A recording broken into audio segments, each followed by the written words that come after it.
Алюминий катионына сапалық реакциялар. Алюминий хлоридінің калий гидроксидіне әсері.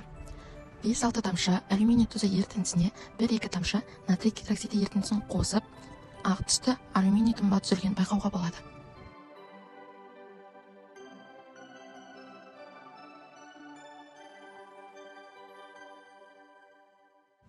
Түзілген тұнбаны 2-ге бөліп аламыз.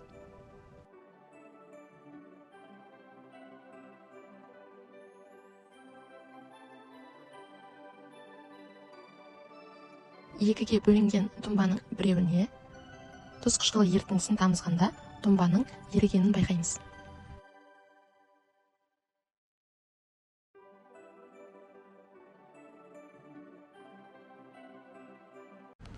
Алюминий хлориді мен натрий гидроксидінің әрекеттесуі. 2-3 тамшы алюминий тұзы ерітіндісін пробиркаға тамызып аламыз. Оған 3-4 тамшы натрий гидроксиді ерітіндісін қосқанда ақ түсті қоймалжың алюминий гидроксиді тұнбасын түзілген байқауға болады. Алюминий хлоридінің натрий карбонатына әсері.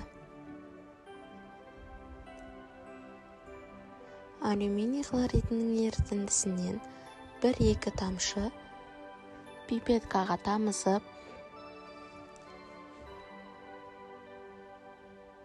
оған натрий карбонаты ерітіндісінен 1-2 тамшы қосамыз.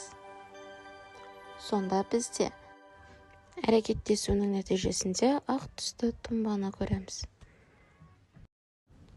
Алюминий хлориді ерітіндісі мен натрий гидрофосфат ерітіндісінің әрекеттесуі. Алюминий хлоридінен 1-2 тамшы ерітіндісін пробиркаға тамызып аламыз.